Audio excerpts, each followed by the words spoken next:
So what that allows an organization to do is to start assessing, are people that interact with us, which we call stakeholders in this world, but are the people who interact with us, are they better off because they're interacting with us?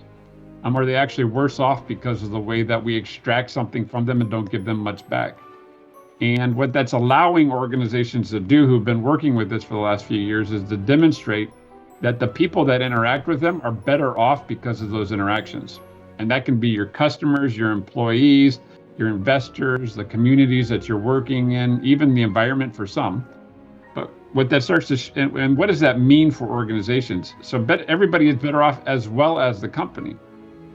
But what we start to realize then is if everybody is better off, then there's more desire for them to interact with us. Because what they usually experience is they're worse off because of the interaction. I got something out of it, but it broke, or I didn't like it, or you didn't treat me well, or it took me forever to get on the call and then the service didn't work, whatever those things are. And that's a more normal experience.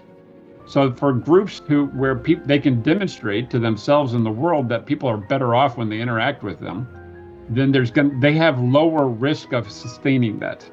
So what we talk about in business and organizations is, do we have a sustainable ability to generate value?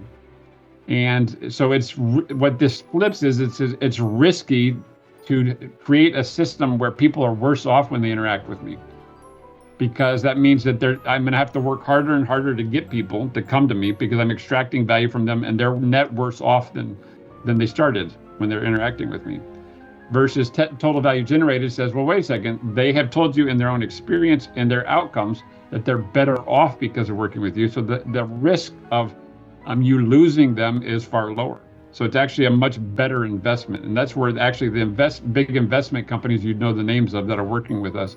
So you say, wait a second, it's actually lower risk to invest in a total value generated net positive organization because they don't have the risk of losing all these people.